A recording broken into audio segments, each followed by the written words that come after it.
మత్తయి సువార్త 24వ అధ్యాయము 14వ వచనము నుంచి 20వ వచనం వరకు చదువుకుందాం.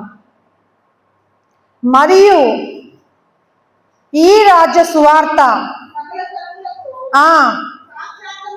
సాక్షార్థమై లోకమందంతటను అటు తరువాత ఓకే కాబట్టి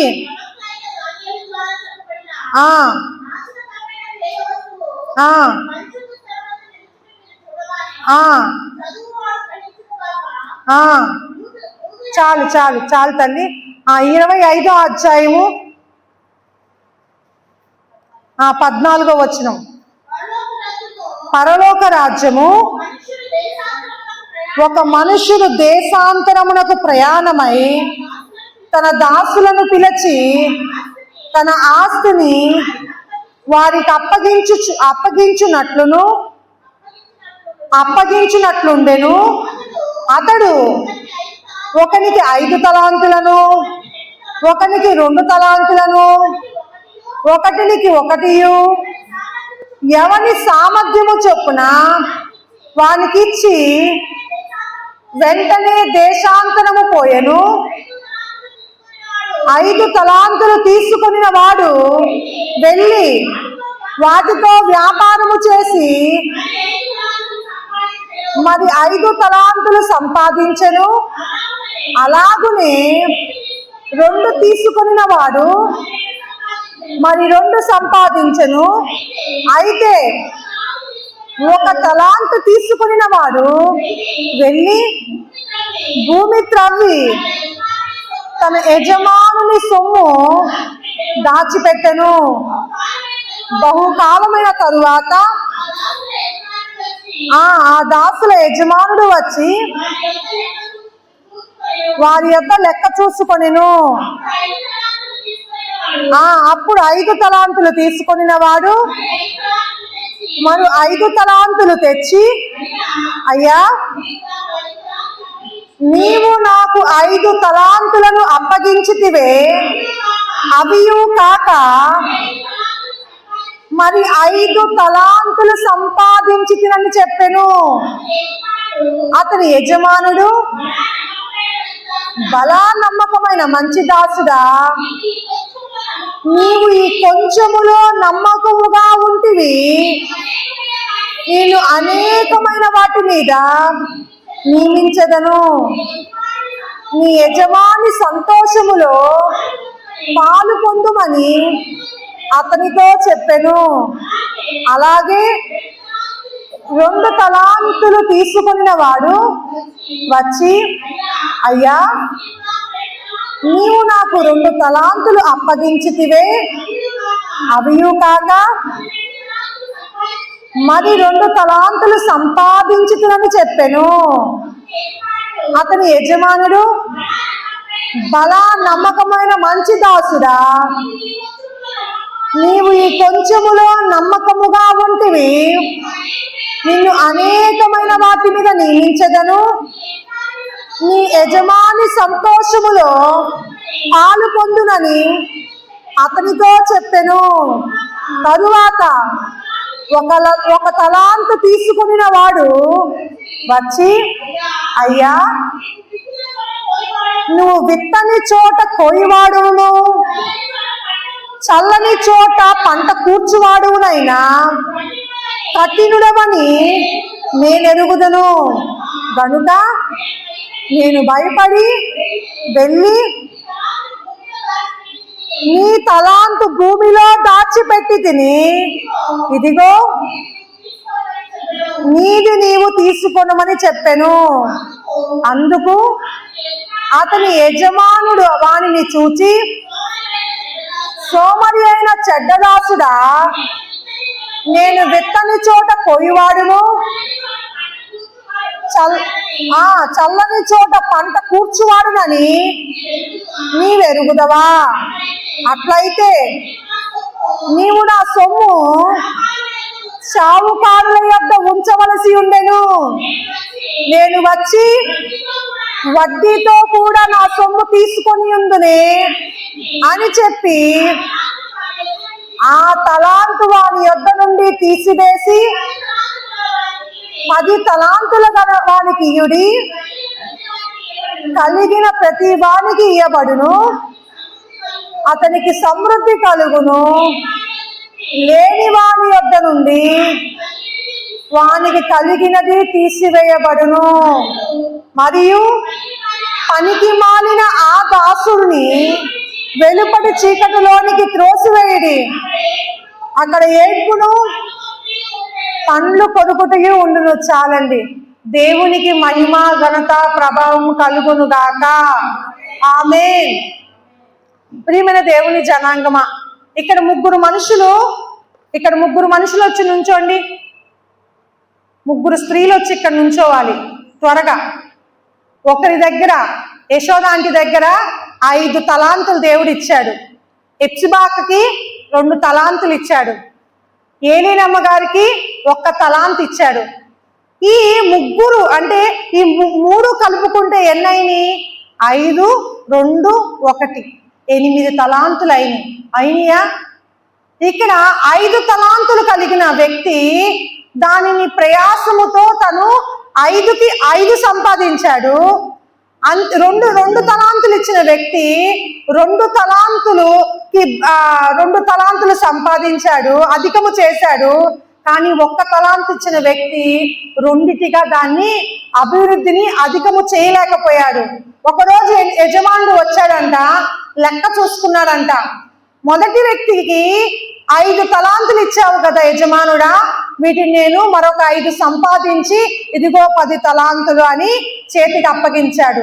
రెండవ దాసుడు, నాకు 2 తలాంతులు ఇచ్చావు కదా యజమానుడా, ఇదిగో మరి 2 నేను సంపాదించానని 4 తలాంతులను అప్పగించాడు.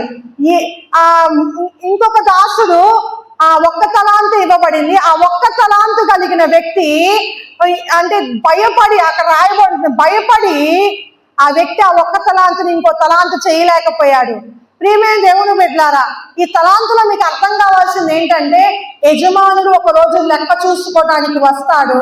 యజమానుడు లెక్క చూసుకున్నప్పుడు యజమానుడు అక్కడ కోప్పడ్డాడు. ఎందుకు కోప్పడ్డాడంటే, ఆయన 8 తలాంతుల్ని ఇచ్చాడు, వాటికి మరి 8ని పొందుకోవాలని ఆశ కలిగి ఉన్నాడు. కానీ అక్కడ 8కి 8 రాలా, 8కి 8 రాకపోగా 16 రాకపోగా 15 వచ్చినాయి.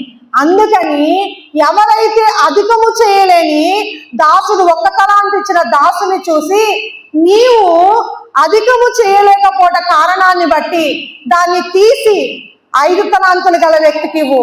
అమ్మా తీసి యశోద ఆంటీ చేతికి ఇవ్వండి. ఏలీనమ్మ గారు, ఎందుకు 1 తలాంతేగా అతని దగ్గర ఉంది, ఆ 1 తలాంతులు లాగేసుకుంటే ఎట్లా?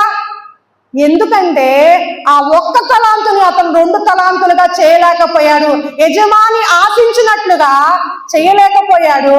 అందుకని అక్కడి నుంచి తీయబడి కలిగిన వానికి ఇవ్వబడింది. ఎందుకంటే రెట్టింపు చేయగలిగిన సామర్థ్యం ఇచ్చి వారికి ఆ దాసులకి తలాంతులు ఇచ్చిన దేవుడు ఒకానొక రోజు లెక్క అడిగినప్పుడు నీవు దాన్ని అభివృద్ధి పరిచి అధికము రెట్టింపు చేయకపోతే నీవు కూడా దేవుడు అందుకని 5 తలాంతులు ఇచ్చిన వ్యక్తిని నీవు బలా నమ్మకమైన దాసుడా, యజమాని సంతోషంలో పాలు పొందు అన్నాడు.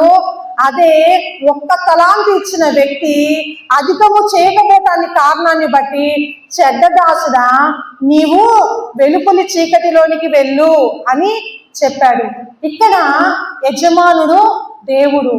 మనకి తలాంతులు ఈ భూమి మీద దేవుడు ఇచ్చాడు. ఈ తలాంతులని అభివృద్ధి చేసి ఆయన లెక్క అడుగుతాడు. ఒకరోజు మీరు లెక్క అప్పచెప్పాలి, ప్రతి మనిషి లెక్క అప్పచెప్పాలి. ఒకరోజు లెక్క అడిగిన దేవునికి నీ దగ్గర ఉన్న వాటి అధికము చేసి నీవు లెక్క అప్పచెప్పకపోతే, ఇదిగో నాకు ఇచ్చినవి నీకు ఇస్తున్నానని అదే విధంగా నువ్వు అప్పగిస్తే, ప్రియమైన దేవుని బిడ్డలారా, చెడ్డ దాసులుగా ఉంటారు. అదే నువ్వు రెట్టింపు చేస్తే యజమాని అంటే దేవుని సంతోషములో పాలిభాగస్తులు ఎవరు అంటే నిత్యము జీవించే నిత్య జీవములో ప్రవేశించేవారు. ఈ ఉపమానం మనకేం చెబుతుందంటే, ఈ చెడ్డ దాసుల్లా మనం ఉండకూడదు. మనకిచ్చిన తలాంతులను మనము రెట్టింపు చేసే వారిగా ఉండాలి. దేవునికి మహిమ కలుగును గాక. హల్లెలూయా. ఉపమాన భావం మీకు అర్థమైందా అండి? అర్థమైందన్నవారు హల్లెలూయా చెప్పండి. హల్లెలూయా. ఇప్పుడు మీరు మంచి దాసులుగా ఉండాలనుకుంటున్నారా? బలా నమ్మకమైన దాసుడా అని అనిపించుకోవాలనుకుంటున్నారా? చెడ్డ దాసులుగా ఉండాలనుకుంటున్నారా? పనికి మాలిన దాసుడా అని ఆ యజమాను చేత చెప్పించుకోవాలనుకుంటున్నారా? చెప్పాలి. బలా నమ్మకమైన మంచి దాసుడు అనేవాడు హల్లెలూయా చెప్పండి. ఈరోజు నమ్మకమైన మంచి దాసుడుగా ఉండటానికి నీకు ఇచ్చిన తలాంతులేంటివి? ఈ తలాంతుని నీవు రెట్టింపు చేయాలి. ఇక్కడ యజమానుడు ఎవరు అంటే ధనవంతుడు. ఎవరండి? యజమానుడు ధనవంతుడు. ధనవంతుడైన యజమాని ఎప్పుడూ తన తలాంతులను రెట్టింపు చేయ కోరుకుంటాడు. యజమాని, ధనవంతుడైన యజమానికి కలిగిన మనసు ఎలాంటిదంటే, ఎవరికైనా ఒక తలాంతు ఇచ్చినా, 2 తలాంతులు ఇచ్చినా, 5 తలాంతులు ఇచ్చినా, మరి ఎన్ని ఇచ్చినా వాటిని రెట్టింపు చేయాలని కోరుకుంటాడు. అంతేకాదు ప్రియమైన దేవుని బిడ్డలారా, మీరు మీకు ఇచ్చిన తలాంతులు రెట్టింపు చేస్తున్నారా అనే ప్రశ్న మీరు ఈ వాక్యం మొత్తం వినండి, చివరి ఆఖరికి ఈ ప్రశ్న వేసుకోండి. అలా లేకపోతే సరి చేసుకోవటానికి ఇష్టపడుతున్నాను ప్రభువా, నాకు సహాయం చేయండి అని ప్రభువుని అడగండి. ఎవ్వరము కూడా ప్రభు చెప్పకపోతే మనకు పాపం ఏంటో గుర్తించలేని పరిస్థితిలో ఉన్నాము. కాబట్టే ఆ పరలోక రాజ్యము నుంచి తానే ఈ భూమి మీదకి నరుడిగా వచ్చాడు. ఆయనే వచ్చి మీరు పాపములో ఉన్నారు, నా దగ్గరికి రండి. మనము దేవుని దగ్గరికి వెళ్ళటమే చక్కగా చేతగాని పరిస్థితిలో ఉన్నాం. దేవుణ్ణి వెతకడం చేతగాని పరిస్థితిలో ఉన్నాం. అందుకనే దేవుడు తన్ను తాను బయలుపరుచుకోవటానికి మెస్సయ్యగా, రక్షకుడుగా, యేసుగా ఈ లోకంలోనికి వచ్చాడు. ప్రియమైన దేవుని బిడ్డలారా, ఈ ఉపమానము నీకు ఎందుకు తెలియపరుస్తున్నాడంటే, ఈ ఉపమాన భావం తెలియకుండా ఎంతమంది మరణించారో నాకు తెలియదు, కానీ ఈ ఉపమాన భావం గ్రహించిన మీరు ఈ సత్యము ద్వారా మీరు స్వతంత్రులుగా, అభివృద్ధి చెందిన వారిగా దీవించబడుదురుగాక. ఆమేన్. చాలా జాగ్రత్తగా నా మాటలు పరిశీలించండి. ఇక్కడ చెడ్డ దాసుని చెడ్డ దాసుడా అని ఎందుకన్నాడంటే, ఈ చెడ్డ దాసుడు ఏం చెప్పాడంటే, నీవు విత్తని చోట కోస్తావు. 24వ వచనం చూడు. అయ్యా, నీవు విత్తని చోట కోయువాడువును, చల్లని చోట పంటను కూర్చువాడువునైనా కఠినుడు అని నేను ఎరుగుదును గనుక నేను భయపడి. చాలు. ఇక్కడ దేవుడు తనకి ఒక తలాంతు ఒక వ్యక్తికి ఇస్తే, ఆ తలాంతు ఆ వ్యక్తి అభివృద్ధి చేయగలడనే సామర్థ్యము కూడా దేవుడు ఇచ్చి ఉంటాడు. చాలా సందర్భాల్లో ఈరోజు మా తమ్ముడిని మధ్యాహ్న కాలంలో నేను ఇంటికి వెళ్ళినప్పుడు తమ్ముడు అంటున్నాడు, తొందరగా రక్షింపబడు, నీకు వివాహము సమయం వయసు దగ్గరకు వస్తుందంటే, అక్కాయ్ నువ్వు మా చెల్లి అంటే యాన్నక్క అంటే వాళ్ళిద్దరు నువ్వు చిన్నక్క ఇద్దరు కూడా చక్కగా వివాహం చేసుకున్నారు, బాగున్నారు. కానీ నాకు ఒక భయం ఉంది. ఏంటంటే, నేను వివాహము చేసుకొని ఆ భార్యను తేవటం ద్వారా ఇంకా నేను నష్టంలోకి వెళ్ళిపోతాదేమో, ఇంకా నేను భారంలోకి వెళ్ళిపోతాదేమో, వివాహం గురించి మాట్లాడమాక అన్నాడు. నేను అంటాను, వివాహం అనేది ఘనమైనది, దేవుడు ఏర్పాటు చేసింది. అయితే వివాహం అనే నిబంధనలోనికి నువ్వు తీసుకెళ్ళినప్పుడు ఆ వివాహ బంధములో నీవు భర్తతో కలిసి నడవటానికి, భర్త భార్యతో కలిసి నడవటానికి ఆ సామర్థ్యం అనే తలాంతు దేవుడు ఇచ్చి ఉన్నాడు. కాబట్టి వివాహం అనే నిబంధనలోనికి వెళతాడు. కానీ మా తమ్ముడు ఎందుకు ఆ మాట అన్నాడు? భయపడి. ఇక్కడ ఈ చెడ్డదాసుడు ఎందుకు చెడ్డదాసుడిగా మిగిలిపోయాడంటే, ఈ తలాంతు నేను రెట్టింపు చేసే క్రమంలో ఉన్నది కోల్పోతే అనే భయముతో, విచారముతో ఏమైపోయాడంటే, తనున్న తలాంతును రెట్టింపు చేసే ప్రయత్నము చేయలా. నాకెందుకు వచ్చిందిలే అనుకున్నాడు. ప్రియమైన దేవుని బిడ్డలారా, దేవుడు నీకు ఇచ్చిన ఒక తలాంతు ఇచ్చిన, నీకు బిడ్డలను ఇచ్చిన, చాలా మంది గర్భఫలం వచ్చినా కూడా మా ఫ్రెండ్ స్టీఫెన్ తో పాటు, అంటే స్టీఫెన్ వయసులో తనకు కూడా ఒక కుమారుడు పుట్టాడు. కానీ నాకు శ్రీజ 6 సంవత్సరాల తర్వాత పుట్టింది. కానీ తనకి రీసెంట్ గా తను మళ్ళీ 14 సంవత్సరాల తర్వాత గర్భవతి అయింది. ఆ అమ్మాయి వెంటనే అది నాకు పెట్టినప్పుడు నేను రిటర్న్ కాల్ చేసి, నీవు ఈ బిడ్డని ఉంచుకో, తీసేసుకోవాలనే ఆలోచన 1% కూడా రాని మాక. ఎందుకంటే ఈ బిడ్డని ఇచ్చినప్పుడు నీకు ఆల్రెడీ ఈ బిడ్డను మోసే సామర్థ్యాన్ని, ఈ బిడ్డని పెంచగలిగిన సామర్థ్యాన్ని దేవుడు నీకు ఇచ్చాడు కాబట్టి ఈ బిడ్డను అనుగ్రహిస్తున్నాడు అని చెప్పాను. ఉంచుకుంటాను లీలా అని చెప్పింది. ప్రియమైన దేవుని బిడ్డలారా, చాలా మంది ఇక్కడ తలాంతు అంటే మీ టాలెంట్స్ గురించి నేను చెప్పట్లా. ఎందుకంటే చాలా మంది తలాంతుని టాలెంట్స్ అని వాటికి ఉపాద్ఘాతంలో దానికి చెప్పేసి మనకిచ్చిన టాలెంట్స్ ని దేవుడి కొరకు వాడాలి, అవి రెట్టింపు చేయాలి అని చెప్పి వదిలేస్తారు. నేను ఆ కోణంలో ఈ వాక్యాన్ని మీకు పరిచయం చేయట్లా. నేను ఏ కోణంలో పరిచయం చేస్తున్నానంటే, మీకు దేవుడు డబ్బులను ఇచ్చినా, సదుపాయాలను ఇచ్చినా, మీకు ఈ లోకంలో జీవించడానికి ఇచ్చిన ప్రతిదీ కూడా ఒక తలాంతే. నీకు ఇచ్చిన ప్రతిదీ, నీ పిల్లలతో సహా, నీ భర్తతో సహా, నీకు ఇచ్చిన ఆస్తిపాస్తులు, నీకు ఇచ్చిన వ్యాపారం, నీకు ఇచ్చిన ఉద్యోగం, నీకు ఇచ్చిన పిల్లలు అన్నీ కూడా తలాంతే. హల్లెలూయా. ఈ తలాంతులను ఒకరోజు దేవుడు లెక్క అడగబోతున్నాడు. లెక్క అడిగినప్పుడు ఈ లెక్క నువ్వు చెప్పే వ్యక్తిగా ఉండాలి. లెక్క చెప్పలేకపోతే, ఈరోజు నేను ఎన్నో ఉపమానాలు చెప్పాను కదా.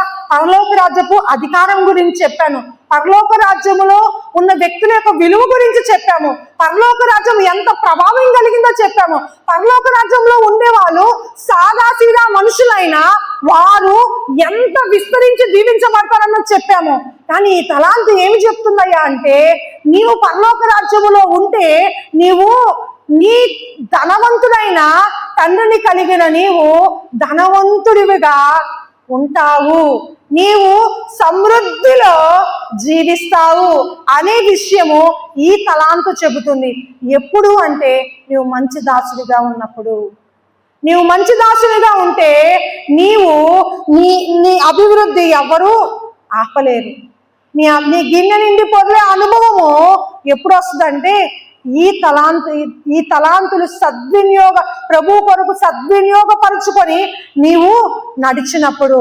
ప్రియమైన దేవుని బిడ్డలారా, చాలా ఇక్కడ యజమానుని ఆలోచన భావం నీవు అర్థం చేసుకోవాలి. ఏంటంటే, దేవుడు 8 తలాంతులను ఇచ్చినప్పుడు 8 నుంచి 8 ఆశ కలిగిన వ్యక్తి అని, నీకు ఇచ్చిన ప్రతి తలాంతు లెక్క పెట్టి చూసే దేవుడని, అంతేకాకుండా ప్రతి తలాంతు విషయంలో విచారించే దేవుడని నీవు ఈ ఆలోచన కలిగి ఉండాలి. కానీ ప్రియమైన దేవుని బిడ్డలారా, నీ జీవితంలో ఎక్కడ వేసిన బొంగలు అక్కడే ఉన్నా అది చెడ్డ దాసుని లక్షణము.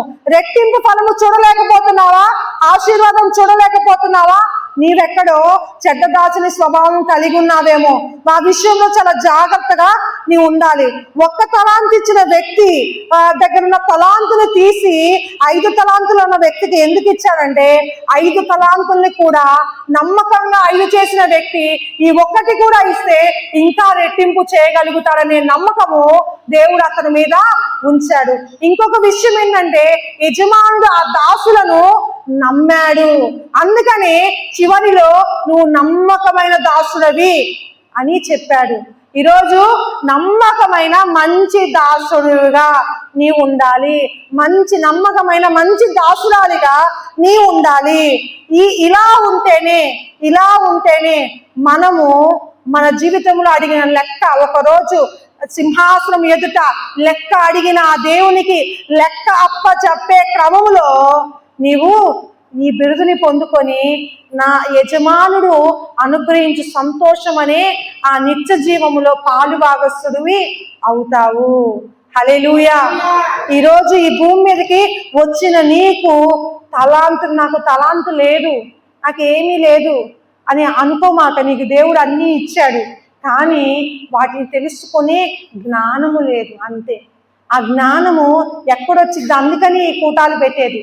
ఈ కూటాలు ఎందుకు పెట్టేదంటే, జ్ఞానము మీరు సంపాదించుకొని ఆ జ్ఞానము ద్వారా మీరు స్వతంత్రులుగా బ్రతకాలని. చూడండి, లూకా సువార్త 19వ అధ్యాయము 11వ వచనము చూద్దాం.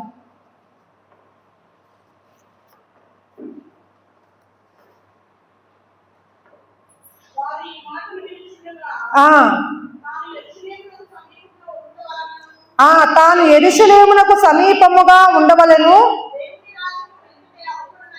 దేవుని రాజ్యము వెంటనే అగపడునని వారు తలంచుట వలనను ఆయన మరి ఒక ఉపమానము చెప్పెను. ఏమనగా అమ్మా చాలు. ఇక్కడ ఏంటంటే ఇక్కడ ఇప్పుడు వెంటనే దేవుని రాజ్యం అగపడుతుంది, దేవుని రాజ్యము వెంటనే అగపడుతుంది. ఏంటి ఉన్నట్టుండి ఈ మాట ఎవరు చెప్పారో తెలుసా? యూదులు చెప్తున్నారు. ఏంటంటే వినండి, నాకు ఈ మాట అర్థం చేసుకుంటే మీ కాంటెక్స్ట్ లోకి వెళ్తాం. యూదులు ఏమన్నారంటే, ఇప్పుడు మనం దేవుడి రాజ్యం చూడబోతున్నాం, ఇదిగో ఇప్పుడు మన మధ్య దేవుని రాజ్యము కనబడబోతుంది. దేన్ని చూసి వాళ్ళు దేవుని రాజ్యం చూడబోతున్నామన్నారు? పైన వచనాలు చూద్దాం. లూకా సువార్త 19వ అధ్యాయం 8వ వచనం.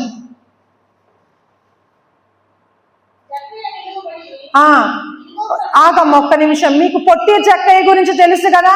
పొట్టి జక్కయ్య, ఎందుకంటే సమయము నేను సద్వినియోగపరచుకోవటం కోసము మీకు తెలిసిన కథని ఒక నిమిషం వివరించి ఈ భాగము చదువుకుందాం. పొట్టి జక్కయ్య అనే వ్యక్తి, ఇతను సుంకపు గుత్తదారుడు. ఇతను యేసు ప్రభు ఎవరో అని చూడగోరాడంట. ఒకరోజు ఆయన హృదయంలో ఒక వాంఛ వచ్చింది యేసు ప్రభుని చూడాలని. అప్పుడు యేసు ప్రభు ఈ దారి గుండా వెళ్తున్నాడని తెలుసుకొని ఆ దారిలో ఉన్న మేడి చెట్టు ఎక్కి ఆయన, ఎందుకంటే పొట్టివాడు కదా, జనులు గుంపు కొడుతున్నప్పుడు యేసు ప్రభుని కన్నులారా చూడగలుగుతానో లేదో అనుకొని ఎంతో మంది చెబుతుంటే విన్నాడేమో యేసు ప్రభు కార్యాల గురించి. ఆ యేసు ప్రభు ఎలా ఉంటాడో ఎవరో చూడాలనుకొని మేడి చెట్టు ఎక్కాడు. ఈ మేడి చెట్టు మీద నేను ఎక్కి చక్కగా యేసు ప్రభు వారిని చూడగలుగుతాను అనుకున్నాడు. కానీ అదే దోమకుండా యేసు ప్రభు వచ్చారు, అదే మేడి చెట్టు దగ్గర ఆగారు. ఆగి తల పైకెత్తి, జక్కయ్య కిందకి దిగు, నేను ఈరోజు నీ ఇంట్లో ఉండవలసి ఉంది అని చెప్పినప్పుడు వెంటనే జక్కయ్యకి ఆశ్చర్యం వేసింది. నా మనసులో నేను యేసును చూడాలనుకున్నాను, ఈయనకి ఎలా తెలిసింది అనుకున్నాడు. వెంటనే ఆ ఆశ్చర్యముతో నిండిన ఆయన వెంటనే గబగబా దిగాడు. చెట్టు ఎంత ప్రయాసతో ఎక్కడో తెలియదు కానీ యేసును చూసిన ఆనందంలో గబగబా దిగాడు. దిగిన ఆయన వెంటనే యేసు ప్రభు అని తన ఇంటికి తీసుకొని వెళ్ళాడు. తీసుకెళ్లిన తరువాత ఆ ఇంటిలోనికి ఆయనకు వచ్చి కూర్చున్నప్పుడు అక్కడ ఈ మాట చదువమ్మా. జక్కయ్య యేసు ప్రభు వారిని చూసి ఒక మాట అంటున్నాడు. యేసు ప్రభు వారు అక్కడ చదువమ్మా, మాట చదవండి. లూకా సువార్త 19వ అధ్యాయం 8వ వచనము. జక్కయ్య నిలువబడి, ఇదిగో ప్రభువా, నా ఆస్తిలో సగము బీదలకు ఇచ్చుచున్నాను. నేనెవని యొద్దనైనను అన్యాయముగా దేనినైనను తీసుకుని ఎడల అతనికి 4 వంతులు మరలా చెల్లించునని ప్రభువుతో చెప్పెను. అందుకు యేసు, ఇతనును అబ్రహాము కుమారుడే, ఎందుకనగా నేడు ఈ ఇంటికి రక్షణ వచ్చి ఉన్నది. నశించిన దాన్ని వెతికి రక్షించుటకు మనుష్య కుమారుడు వచ్చునని అతనితో చెప్పెను. చాలండి. ఇప్పుడు ఈ మాటకి ఇందాక చదివామే, ఈ మాట ఇదంతా జరగడం అంటే తన జక్కరియా నోట్లో నుంచి ఈ మాట రావటము, యేసు ప్రభు వారు నువ్వు అబ్రహాము కుమారుడివే అనడము, వెంటనే ఆయన నశించిన దాన్ని వెతికి రక్షించడానికి నేను వచ్చానని చెప్పటము, ఈ 3 విన్న ఆ చుట్టూ ఉన్న యూదులు ఏమన్నారంటే, ఇదిగో ఇప్పుడు దేవుని రాజ్యం మన ముందు కనబడుతుంది అన్నారు. దానికి దీనికి లింక్ ఏంటి చెప్తాను వినండి. ఇది అర్థం చేసుకోవాలి మీరు. ప్రియమైన దేవుని బిడ్డలారా, జకర్యాకి యేసు ప్రభు వారు ఏం చెప్పలేదు. ఏంటి, అయ్యా నువ్వు అన్యాయంగా ఉన్నావని కానీ, లేకపోతే నువ్వు ధనవంతుడిగా ఉన్నావని కానీ ఏమీ చెప్పలేదు. కానీ యేసు ప్రభు వారు తన ఇంట్లో చేర్చుకున్నప్పుడు మనసులో నేను ఆయన చూడాలనుకున్న కోరిక ఆయనకి ఎవరు చెప్పకనే ఎలా తెలిసింది అంటే, నా జీవితం మొత్తము కూడా క్షుణ్ణముగా ఎదిగిన వాడు ఈయన అని ఆయనకు అర్థమైంది. వెంటనే యేసు ప్రభువుని చూడగానే తనలో ఒక మార్పు వచ్చింది. ఏ మార్పు అంటే, చూడండి అక్కడ ప్రసంగం చేయలేదు కానీ అద్భుతమైన మార్పు ఏంటంటే, నేను నా ఆస్తిలో సగము బీదలకు ఇస్తున్నాను. అంతేకాకుండా నేను ఎవరి యొద్దైనను అన్యాయముగా తీసుకొని నేను లబ్ధి పొందిన ఎడల, వారిని మోసం చేసిన ఎడల నేను వారికి 4 వంతులు తిరిగి ఇస్తాను అన్నాడు. ఇక్కడ 2 విషయాలు జరిగినాయి. ధనవంతుడైన జకర్యా ఆస్తి సగం మటుకు బీదలకు వెళ్ళిపోవడం జరుగుతుంది.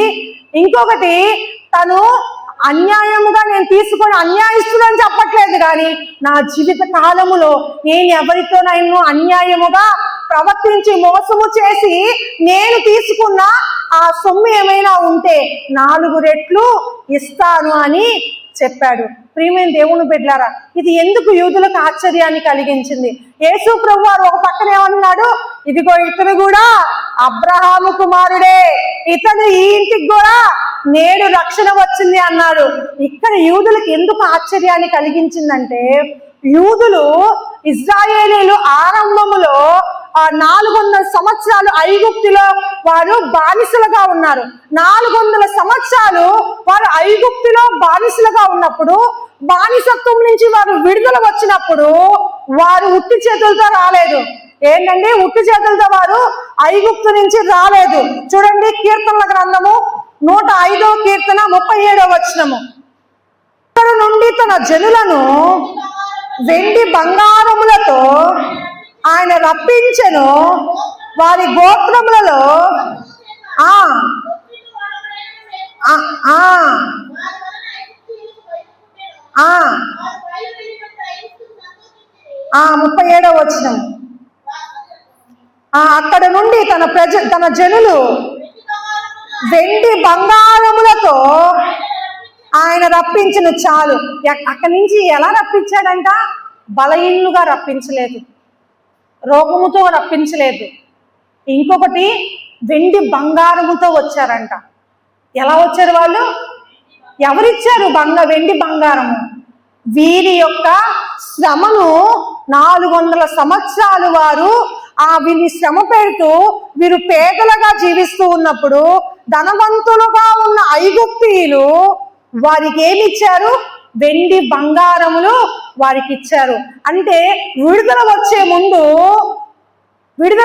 ముందు యూదులకి ఒక గొప్ప, అంటే అది చరిత్రలో ఒక గుర్తుండిపోయే విషయం ఏంటంటే, ఇజ్రాయెల్ దేశంలో ఒక గొప్ప అద్భుతం ఏంటి అంటే, గొప్ప ధనము విడుదల వచ్చే ముందు వారికి ధనవంతుని దగ్గర నుంచి పేదలైన వారికి బదిలీ అవ్వటము, ఇవ్వబట్టము చూస్తున్నారు. అంటే ఐగుప్తీయులు ధనవంతులుగా ఉన్నారు కదా, వారి దగ్గర ఉన్న బంగారము, వెండి వారన్నీ కూడా ఎవరికి ఇచ్చి పంపించారు? ఈ ఇజ్రాయేలీలకి ఇచ్చి ఐగుప్తు దేశంలోని వారు వెళ్ళేటప్పుడు ఇచ్చి పంపించారు. నీ దగ్గర ఉన్న వెండి బంగారము ఎవరికైనా ఇస్తావా? ఎప్పుడు ఈ ధనము బదిలీ చేయబడుతుంది అంటే విడుదల వచ్చినప్పుడు. ఇది బాగా గుర్తుంచుకున్నారేమో. ఇక్కడ ఒక కార్యం జరుగుతుంది. ఏంటి అంటే, జకర్యా, ధనవంతుడైన జకర్యా, గుట్టపు దారిగా ఉన్న ఈ జకర్యా, ధనవంతుడుగా ఉన్న జకర్యా తన ఆస్తిలో సగం మటుకు పేదలకు ఇస్తానడము వారి కన్నులకు ఆశ్చర్యాన్ని కలిగించి, ఇదిగో పరలోక రాజ్యము ఇక్కడ కనిపిస్తుంది, ఇక్కడ ప్రత్యక్షమవుతుంది అని అన్నారు. ప్రియమైన దేవుని బిడ్డలారా, ఈరోజు చాలా సందర్భాల్లో, అందుకనే బైబిల్లో మనం చూస్తాం, ఐగుప్తులో ఉన్న శాపము, ఐగుప్తులో ఉన్న రోగము, ఐగుప్తులో ఉన్న ఆ లోటు నీ జీవితంలో ఉండకుండా ఉండాలి అంటే నీవు నన్ను అనుసరించాలని వారికి కట్టడలు ఇవ్వబడిని, వారికి ఆజ్ఞలు ఇవ్వబడిని.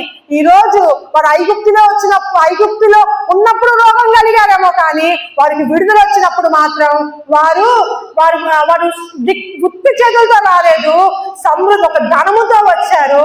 అంతేకాదు రోగముతో రాలేదు, వారు ఇదేంటో వచ్చారండి, ఆరోగ్యముతో బయటికి వచ్చారు. వారు శాపముగా రాలేదు, వారు ఆశీర్వదించబడిన జనాంగముగా బయటికి వచ్చారు. ప్రియమైన దేవుని బిడ్డలారా, దేవుని రాజ్యం ఎలా ఉంటుందంటే, మనకి విడుదల వస్తే, విడుదల అంటే ఏంటి అంటే, మనకి దేవుడు అక్కడ నూతనముగా మనకి ధనమును అనుగ్రహిస్తాడు. హల్లెలూయా. ఈ మాట సగం అర్థమవునట్లుగా ఉంది కదా. ఇంకా ముందు వర్తమానంలోకి వెళ్ళేకుంది మీకు ఇంకా స్పష్టత వస్తుంది. ప్రియమైన దేవుని బిడ్డారా, దేవుడు మనకి చాలా సందర్భాల్లో వాళ్ళు ఏమనుకున్నారంటే ఈ మైండ్ లో ఈ విడుదల గురించి బాగా గుర్తుంది కాబట్టి వాళ్ళు ఏమనుకున్నారు, యేసు ప్రభు వస్తే కూడా మన జీవితంలో ఇజ్రాయేలీమైన మన జీవితంలో మెస్సయ్య రక్షకుడు వస్తే కూడా మనకి గొప్ప విడుదల వచ్చింది. ఏంటి ఆ విడుదల అంటే, మనము కూడా ఈ రాజు కింద మనం ఉండొద్దు, మనము ఆయన ఒక రాజ్యాన్ని స్థాపిస్తాడు, ఆ రాజ్యంలో ధనవంతులుగా మనము ఉంటాము అని వారు ఏ ఊహతో అయితే ఉన్నారో అక్కడ జకర్యా సగభాగం ఇచ్చేసేటప్పటికి ఇదిగో మనకి సమయం సమీపించినట్టుంది, దేవుని రాజ్యం ఇప్పుడు ప్రత్యక్షం కాబోతుంది అని వారు పలికారు.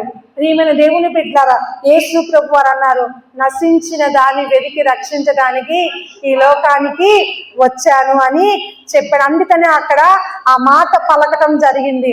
ఇక్కడ మన జీవితంలో దేంతో నశించిపోయిన ఆయన విడుదలనివ్వటానికి సమర్థుడు.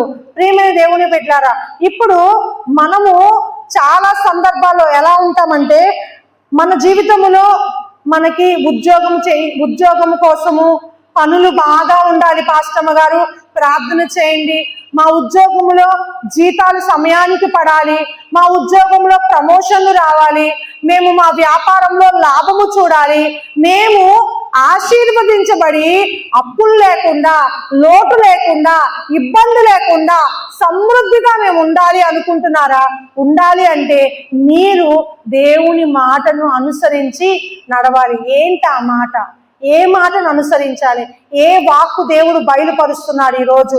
ప్రియమైన దేవుని బిడ్డలారా, మనం గమనించుకోవాలి ఏంటి అంటే, ఇక్కడ సగభాగం ఆయన ఆస్తిని ఇస్తానన్నాడు కదా.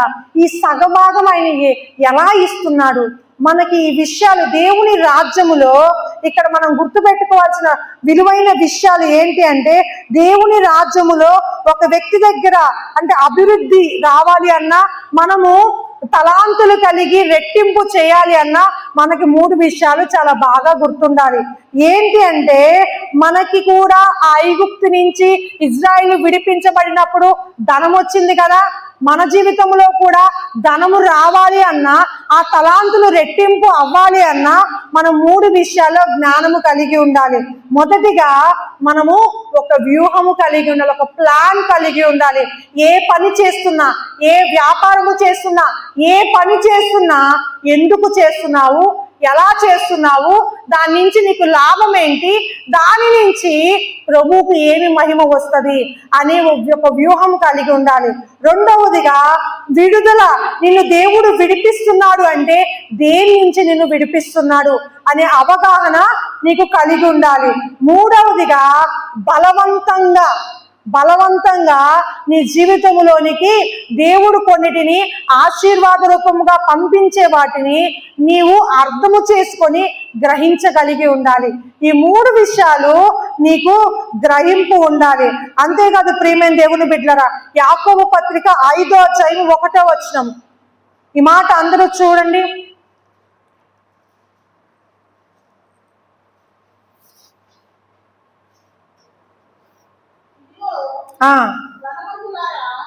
ఇదిగో ధనవంతులారా, మీ మీదకి వచ్చడి ఉపద్రవములను గూర్చి ప్రలాపించి ఏడుడి, మీ ధనము చెడిపోయెను, మీ వస్త్రము చిమ్మట కొట్టును,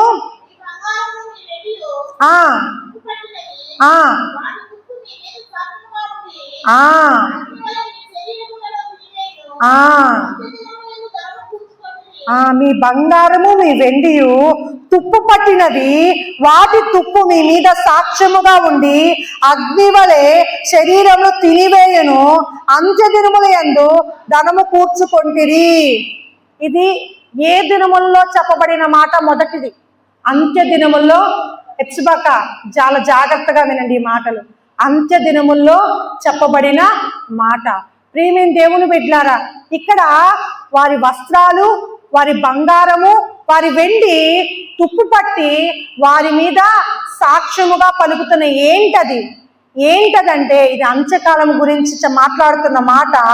అంతేకాదు ఇక్కడ ఎందుకు వారి ధనము తుప్పు పట్టిపోయింది, ఎందుకు ఇక్కడ ధనవంతులకే చెబుతున్నారు మళ్ళీ, ఇదిగో ధనవంతులారా మీ మీదకి వచ్చడి ఉపద్రవమును గురించి ప్రలాపించుడి. అంటే ధనవంతులకి ఉపద్రవం ఉంది, ఏదో ప్రమాదం ఉంది, దాని గురించి ప్రలాపించాలి. వారికి ఏమి ఉపద్రవం సంభవిస్తుందంటే వారి యొక్క బంగారము, వారి వస్త్రాలు, వారి వెండి వారికి మేలు కొరకు కాకుండా వారి కీడు కొరకు పనిచేస్తున్నాయి. ఎప్పుడు పనిచేస్తాయి అంటే ఇది అంత్యకాల దినముల్లో ఉన్న ధనవంతులకు చెప్పబడిన మాట. అంతగా ధనవంతులు ఏమి చేశారు? ముందు కింద చదువమ్మా, 4వ వచనము, యాకోబు పత్రిక 5వ అధ్యాయం 4వ వచనం. ఇదిగో మీ చేలు కోసిన పనివారికి ఇయ్యక మీరు మోసముగా బిగబట్టిన కూలి మొరపెట్టుచున్నది. ఈ కోపవారి కేకలు సైన్యములకు అధిపతి యెహోవా ప్రభు యొక్క చెవులలో జొచ్చి ఉన్నవి. ఇక్కడ చాలా జాగ్రత్తగా ఈ మాటని పరిశీలించండి. ఇక్కడ చేలు పోయి పనివారి యొక్క జీతము మొరపెడుతుందంట. అంటే ఇక్కడ దేవునికి మొరపెట్టేది ఏంటంటే పనివారు మొరపెట్టట్లేదు, జీతం సరిగ్గా రావట్లేదు ప్రభువా అని పనివారు మొరపెట్టట్లేదు, కానీ పనివాడు చేసిన పనికి రావలసిన జీతము రావట్లేదని జీతము ఎవరి దగ్గర ఉంది? ఆ జీతము ఈ ధనవంతుల దగ్గర ఉంది. ఈ ధనవంతులు పనోళ్ళను పెట్టుకొని పని చేపిస్తున్నారు, కానీ ఈ పనోళ్ళకి ఆ పనికి తగ్గ జీతము ఇవ్వట్లేదంట. ఈ జీతము, ఈ డబ్బుకు ఒక స్వరం ఉందని ఈ వచనం మనం చూడొచ్చు. ఈ స్వరం, డబ్బు స్వరం ఏమి దేవుడికి మొరపెడుతుంది, ప్రార్థన చేస్తుంది, నేను ఇతనికి చెందిన దాన్ని కాదు, ఈ ధనము ఇతనికి చెందింది కాదు, ఈ ధనము నేను వేరొక యొక్క కూలివానిచ్చి ఎవరైతే పని చేశాడో ఆ కూలివాని జీతము మొరపెడుతూ ఉంది. ఏంటి అంటే శ్రమకు తగ్గ వానికి నేను చెందట్లేదు అని మొరపెడుతూ ఉంది. ఇప్పుడు ఇలాంటి ధనవంతులకి వారి ధనము, వారి బంగారము, వారి వస్త్రాలు ఏమైతే అంట చెమ్మట కొట్టి అవి వారికి తుప్పు పట్టి ఆ తుప్పు వారికి ఏమైద్దంట, రోగాలను కలుగు చేస్తంట, వారికి ప్రమాదంగా మార్చబడిద్దంట. దేవునికి మహిమ కలుగునుగా, హల్లెలూయా. ఇప్పుడు మనం ధనవంతుల లెక్కలో ఉన్నామా, ఈ ధనవంతుల లెక్కలో అనేది ప్రశ్న. ప్రియమైన దేవుని బిడ్డలారా, మన జీవితంలో మనకి జీతం వస్తుంది అంటే చాలా మంది మన జీవితంలో మనం పనులను పెట్టుకుంటూ ఉంటాం. మన జీవితంలో మనకింత పనులు ఉంటారు, మన దగ్గర పని చేసే వాళ్ళు ఉంటారు, మనం పనికి వెళ్ళే వారంగా ఉంటాం ఒక చోట. కానీ నీ పనికి నిమిత్తిన జీతం మాత్రము నీ దగ్గరికి రావటానికి ప్రభు దగ్గర మొరపెడుతుంది. హల్లెలూయా. ఇది మాత్రం మొదటి విషయం మీరు గ్రహించాలి. రెండవది, విడుదల కొరకు దేవుని దగ్గర మొరపెడుతుందంట, కోతవాని డబ్బు మొరపెడుతుందంట. ఇది అంత్య దినముల్లో జరుగుతుందంట. ఏంటి దీని అర్థం? గుర్తుపెట్టుకోండి, ఈ లోకంలో 2 రకాల రాజ్యాలు ఉన్నాయి. నా వైపు చాలా జాగ్రత్తగా ఈ మాటలు గమనించి, 2 రకాల రాజ్యాలు ఉన్నాయి. ఒకటి చీకటి రాజ్యము, ఇంకోటి వెలుగు రాజ్యము. ఈరోజు చీకటి రాజ్యంలో ఉన్నవారి చీకటి రాజ్యపు యొక్క విస్తరణ వేగంగా చెందుతుందా, లేకపోతే వెలుగు సంబంధులుగా ఉన్నవారి వలన వెలుగు రాజ్యము విస్తరిస్తుందా? ఈ 2 ప్రశ్నలు మనం వేసుకోవాలి. ప్రియమైన దేవుని బిడ్డలారా, ఈ 2 ప్రశ్నలు మనం వేసుకోవాలి. అంతేకాదు ఈ ఉపమానం ఏమి చెప్తుందంటే సంఘానికి ఒక ప్రవచనం ఇస్తుంది. ఏంటి అంటే మెస్సయ్య రక్షకుడు ఒక రోజు రాబోతున్నాడు. రక్షకుడు తన పరిశుద్ధమైన, నిష్కలంకమైన, తన రక్తముతో కడగబడిన, విమోచించిన తన సంఘము కొరకై రాబోతున్నప్పుడు తన సంఘం ఎలా ఉండాలని కోరుకుంటున్నారంటే ఈ లోకం మొత్తము వెలుగు రాజ్యముగా మార్చబడాలని కోరుకున్నాడు. హల్లెలూయా. ఇప్పుడు నీ వల్ల ఆ వెలుగు రాజ్యము విస్తరిస్తుందా, తగ్గిపోతుందా?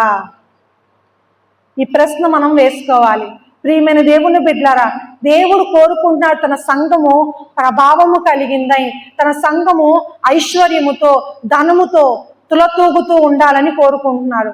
మరి ఆయన సంఘములో ఉన్న నీవు లోటులో కొరతతో ఉండాలని ఆయన ఉద్దేశము కాదు. ప్రియమైన దేవుని బిడ్డలారా, మరి లోటుతో కొరతతో ఉండడానికి కారణాలు ఏంటివి అంటే 2 రకాల కారణాలు ఉన్నాయి. ఒకటి, లోకములో ఉన్న దేవుని రాజ్యపు వ్యక్తులలోనికి ఆ లోకము ఏదైతే ఇందాక చెప్పాను కదా, ఐగుప్తు దేశములో నుంచి ఇజ్రాయేలు ప్రజల్లోకి రావాల్సిన ధనము బదిలీ చేయబడుతుందా లేదా, నీ చేతుల్లోనికి చీకటి రాజ్యము లోకములో ఉన్న రాజ్యములో ఉన్న ధనము నీ చేతుల్లోనికి బదిలీ అవుతుందా లేదా అని మొదటిది. రెండవ కారణం ఏంటంటే, నీవు బద్ధకముగా ఉంటే నీ దగ్గర నుంచి ఒక్క తలాంతు దగ్గర నుంచి ఉన్న ఆ ఉపమానంలో చెప్పబడినట్టుగా 1 తలాంతు నీ దగ్గర నుంచి తీసివేయబడి 5 తలాంతులు గల ఉన్న వ్యక్తికి ఇస్తారు. ఎందుకంటే నీ వల్ల రాజ్యం విస్తరించబడకపోతే నీకు ఇచ్చి తలాంతులు ఏం ప్రయోజనం? దేవుడు అవి వేరే ఒక వ్యక్తికి ఇస్తే ఆ వ్యక్తి ఏం చేస్తాడు? దేవుని రాజ్యాన్ని విస్తరిస్తాడు. అంటే నీకు ఒక బ్లూ ప్రింట్ రావాల్సింది ఏంటి అంటే, ఈ లోకంలో ఉన్న ప్రతి వ్యక్తి, ప్రతి ఒక్క జీవితం, వారికి కలిగిన ప్రతి ఒక్కటి కూడా ప్రభు రాజ్యం అయిపోవాలి. హల్లెలూయా. అప్పుడు ఆయన వచ్చి తన వధువు సంఘాన్ని తీసుకెళ్తాడు. ఇప్పుడు ప్రతి ఒక్కరి బాధ్యత ఇది, సంఘములో ఉన్న ప్రతి ఒక్కరి బాధ్యత.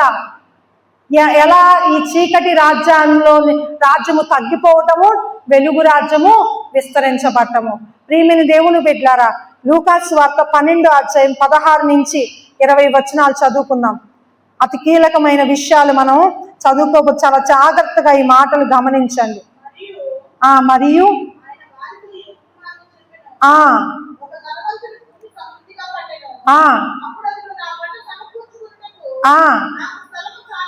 అవును, స్థలము చాలదు గనుక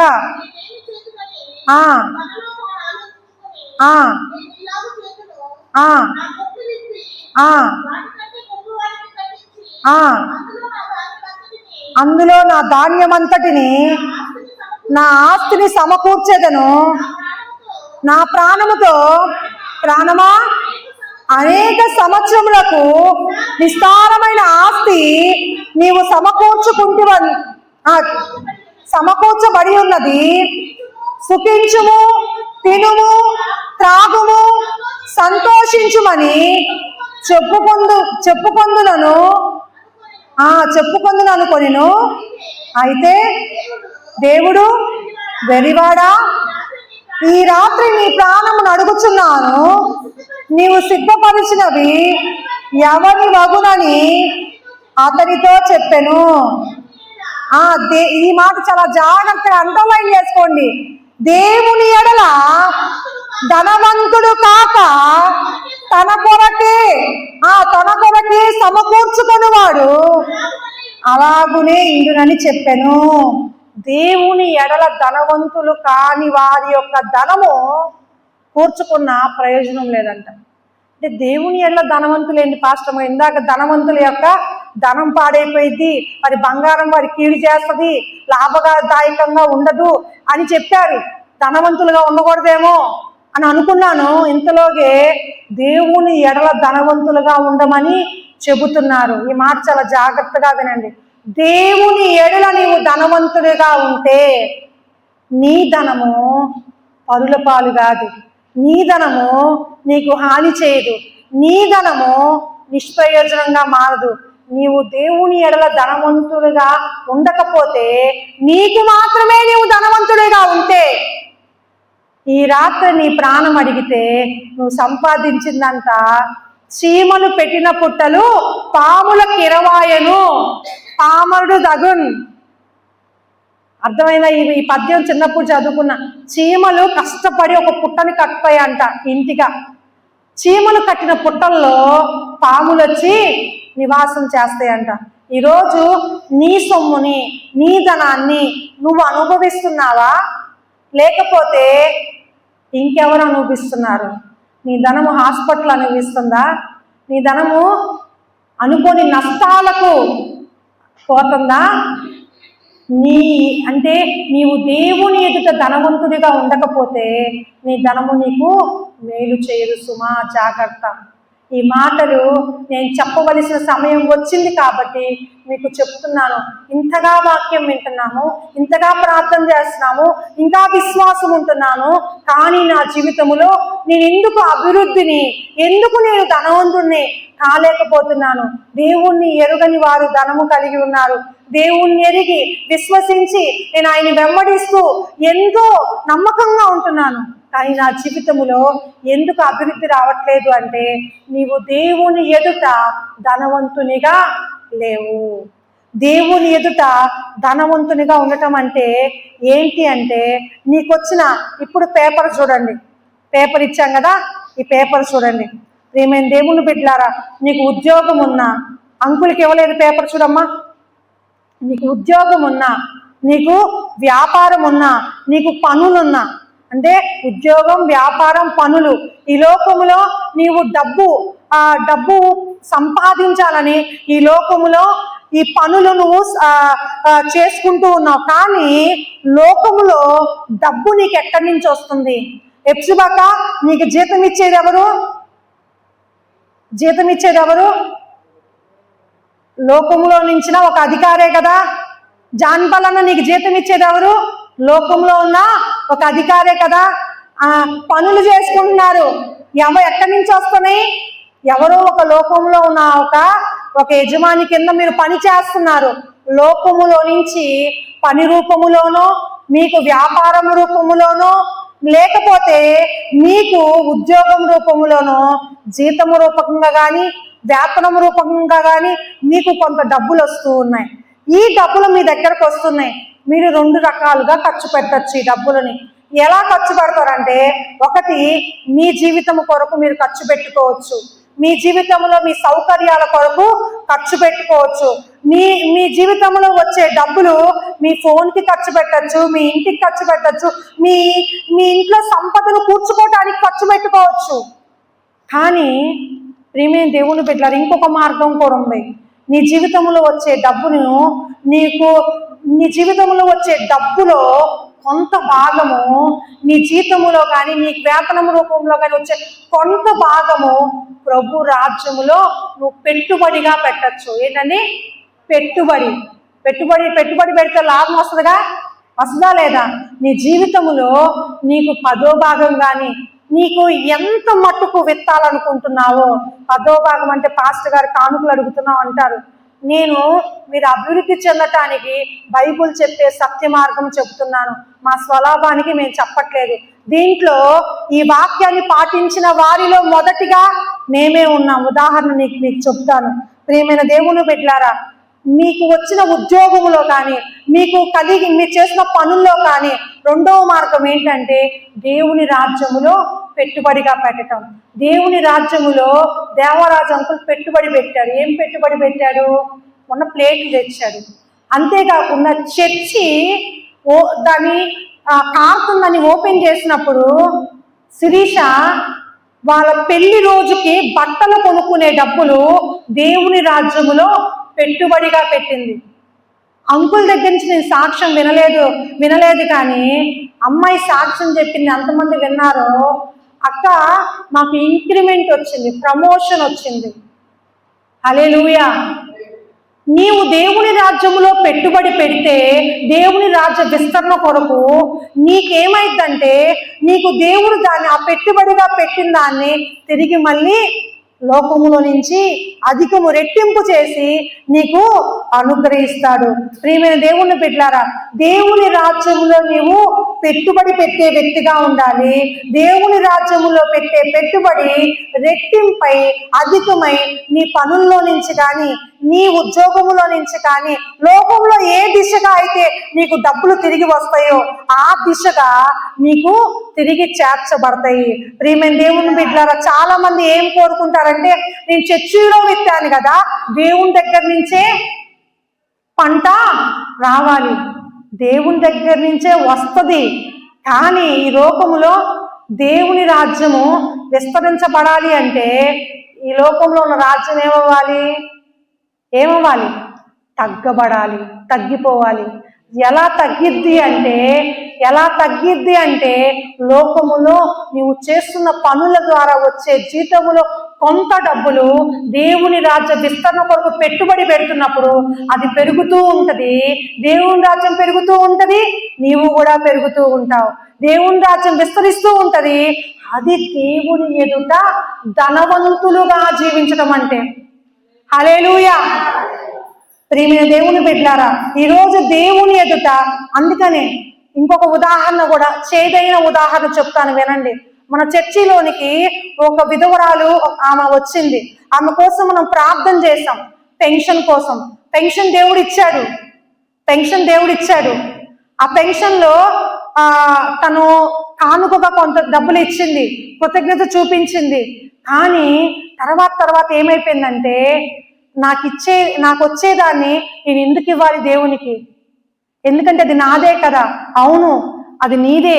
కానీ నీ దగ్గరే ఉండి నువ్వు అభివృద్ధి చెందుతూ ఉంటే నీ ద్వారా దేవుని రాజ్యము ముందుకు ఎలా జరిగిద్ది?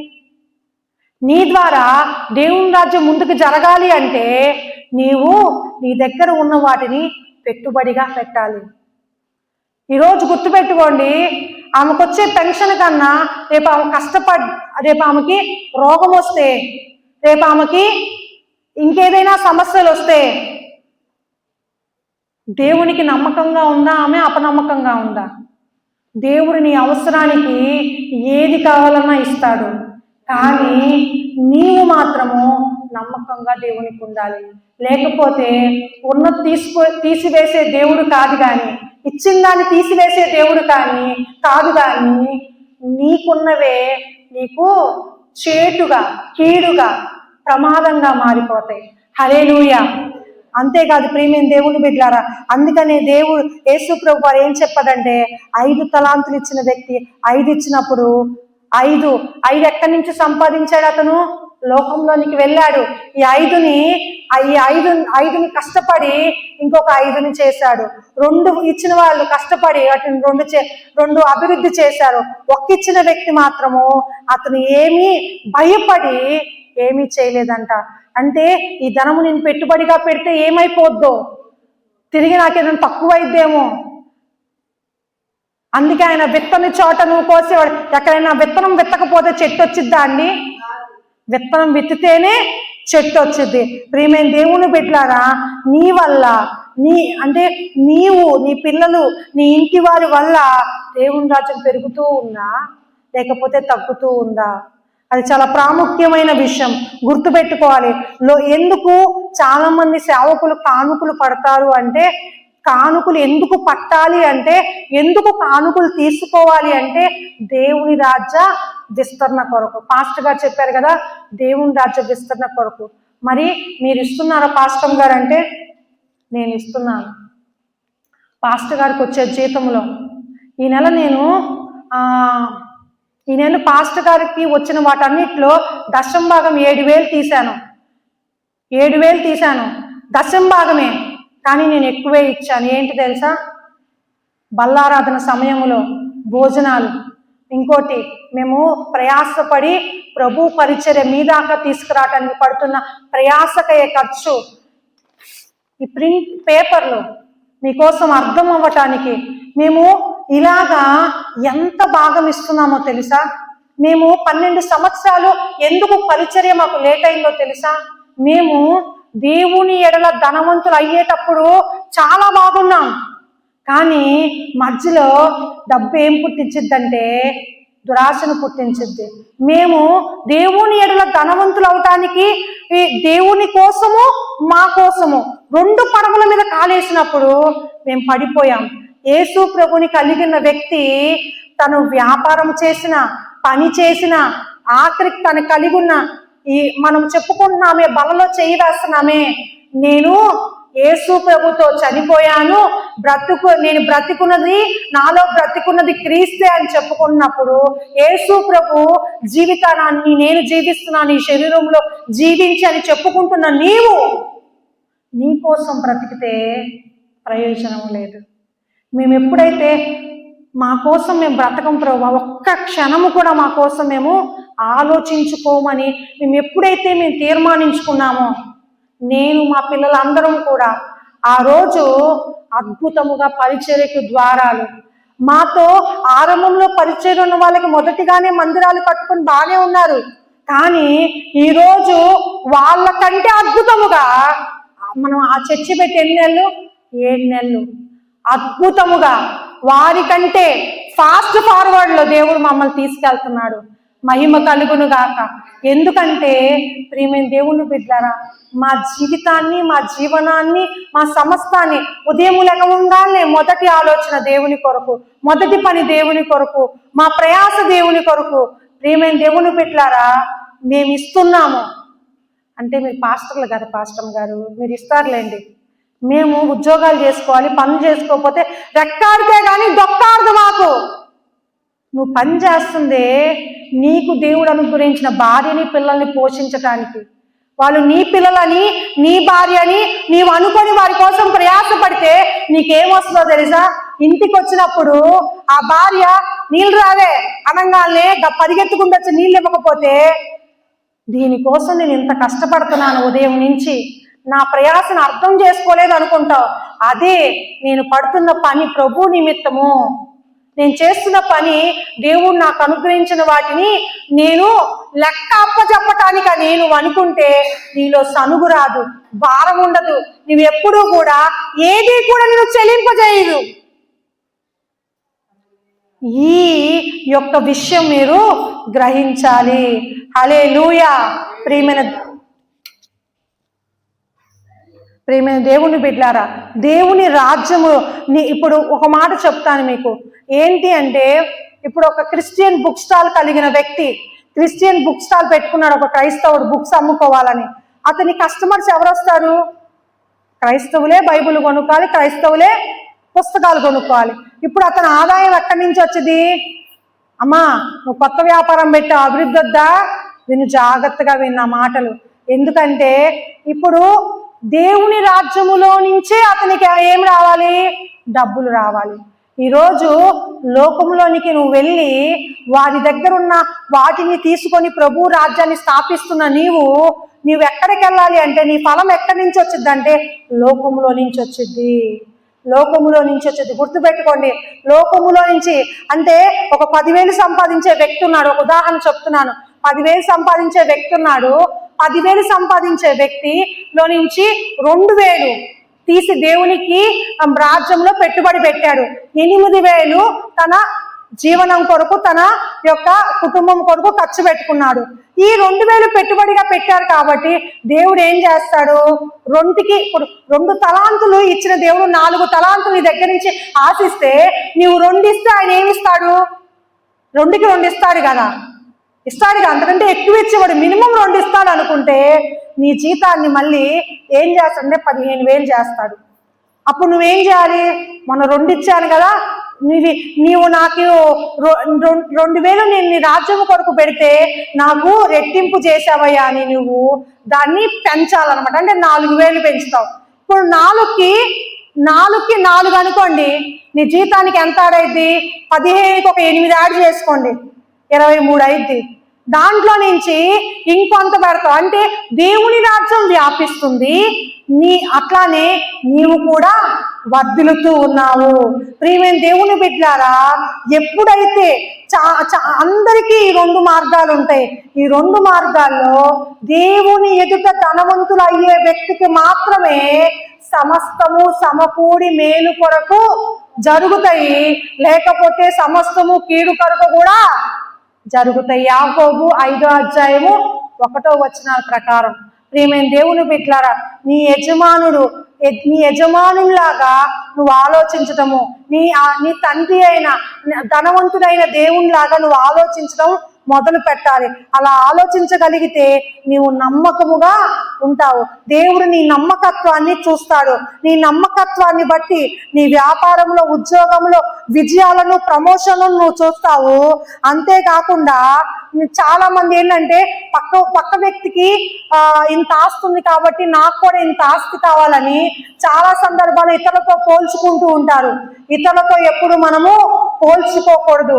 ఎందుకంటే ఇతరులతో పోల్చుకోవటం వల్ల మనది అధికము కాదు, కానీ మనకు రావాల్సింది కోల్పోతూ ఉంటాం. ప్రియమైన దేవుని బిడ్డలారా, దేవుని యొక్క రాజ్యములో ఆర్థిక విషయాల గురించి చూసేటప్పుడు మనము ఏదైతే దేవుని రాజ్యము కొరకు మనము వెచ్చిస్తున్నది ఏదైనా సరే, మనము ఏ ఆలోచనతో ఆలోచించాలంటే, మొదటిగా నీవు దేవునికి ఇస్తున్నావు అనే ఆలోచనతో నీవు ముందుకు రావాలి. రెండవదిగా, నీవు చేసే ఏ పనిలోనైనా లాభం పొందుకోవాలంటే నీవు జ్ఞానము కలిగి అడుగులు వేయాలి.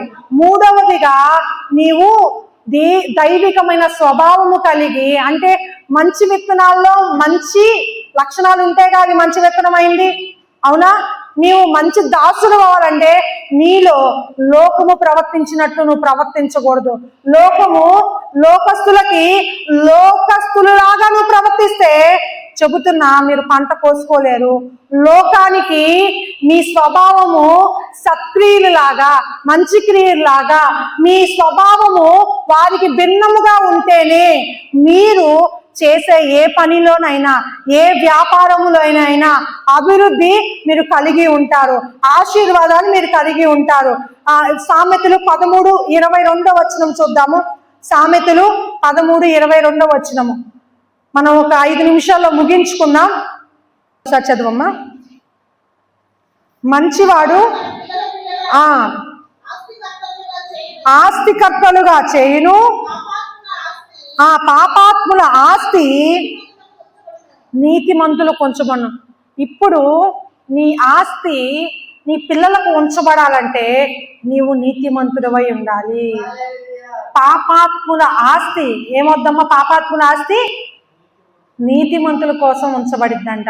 ఈరోజు నీతిమంతుడివి నీవైతే లోకములో ఉన్నదంతా నేత్రాశ, జీవపుటంబము, శరీరాశ. ఇప్పుడు వారిదంతా ఎవరిది? నాదని చెప్పండి. నేను నీతిమంతుడిని, అది నాది నిశ్చయముగా. అందుకనే ఒకసారి పాస్టర్ గారి దగ్గరికి పలానా వ్యాపారం పెట్టుకుంటా అంటే పాస్టర్ గారు ఏం చెప్పారు తెలుసా? నిశ్చయముగా దేవుడు నీకు తోడుగా ఉంటాడు. ఒక సందర్భంలో సురేష్ బ్రదరు ఫోన్ చేసి, అన్న నేను ఒక వ్యాపారం పెట్టుకోవాలనుకుంటున్నాను అక్క, మీరు దేవుని దగ్గర ప్రార్థన చేసి పెట్టండి అంటే, నేను అడిగాను దేనికోసం పెట్టాలనుకుంటున్నావు అని అడిగాను. నీ అభివృద్ధి పరచుకోవటానికా, నీవు ఇంకా డెవలప్ అవటానికా, లేకపోతే దేనికోసం అంటే, లేదక్క నేను నాకు కలిగిన వాటి బట్టి సంతోషంగా ఉన్నాను, కానీ ఇతరులకు ప్రయోజనకరంగా ఉండాలని అనుకుంటున్నానక్క.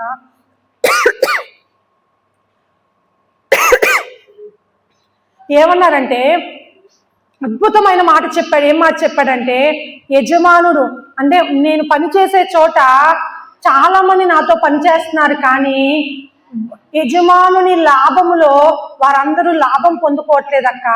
అదే నేను ఏదైనా వ్యాపారం చేస్తే నేను మంచిగా నా దగ్గర పనిచేసే వారికి నేను న్యాయపరంగా ఏదో ఒక లబ్ధి చేకూర్చగలనక్క అంటే, నేను అన్నాను మారు మాట మాట్లాడకుండా నీవు దేవుని మీద ఆధారపడి విశ్వాసముతో అడుగులు ముందుకు పోయి దేవుడు నీకు తోడుగా ఉంటారని నేను చెప్పడం జరిగింది. అక్క కూర్చోవేది 5 నిమిషాల్లో ముగిస్తున్నాను నేను. ప్రియమైన దేవుడు, యోబు రాసిన పత్రిక, యోబు గ్రంథము 27వ అధ్యాయము 14, 15, 16 3 వచనాలు చూద్దాం. వారి పిల్లలు విస్తరించిన ఎడల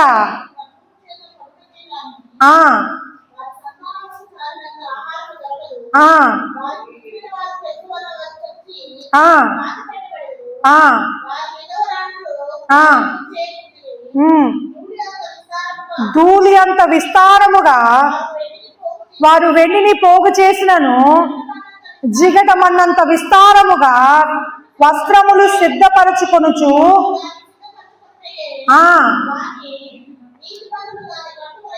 ఎవరు పట్టుకుంటారమ్మా? నీతిమంతులు.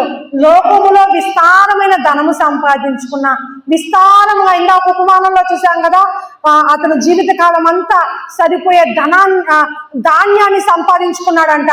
నా ప్రాణమా తాగుము, తినుము, సుఖించుము. కానీ సుఖించడానికి ఆయన ప్రాణం ఉండాలి కదా. ఇలాగ ఉండేవారి ధనమంతా ఎవరి కోసం అంట? నీతిమంతుల కోసం అంట. ఈరోజు నీతిమంతుడివి నీవేనా? యేసు ప్రభు రక్తము చేత కడగబడిన నీవు నీతిమంతుడవి. యోబు, అదే యోబులో 27:17.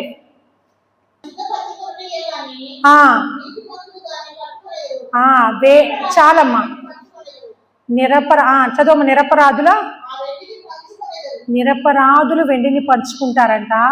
వారు మనం కట్టని ఇళ్లను దేవుడు మనకి ఎట్లా ఇస్తాడు అంటే, మనము ఆ లోకములో ఉండే వారి యొక్క ఆస్తిని, వారి యొక్క ధనమును మన జీవితంలోకి బదిలీ అవ్వాలి అంటే మనం నీతిమంతులుగా ఉండాలి, నమ్మకముగా ఉండాలి.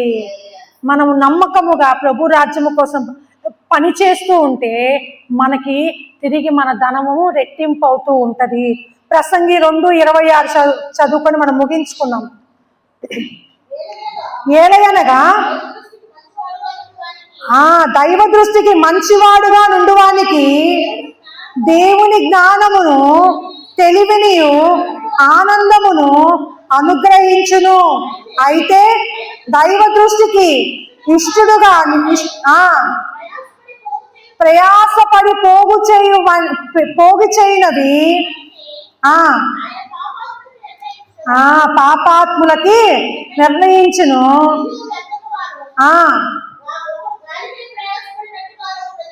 చాలు. ఇక్కడ ఏం చెప్పబడుతుందంటే, ఇక్కడ వాళ్ళు ఎంత ప్రయాసముతో కూర్చుకున్నా వారికి గాలికి ప్రయాసపడినట్లుగా ఉంటదే కానీ దేవ దృష్టిలో మంచివారిగా, దేవుని జ్ఞానం పొందుకున్న వారికి మాత్రము అది ఎలా ఉంటుందో తెలుసా?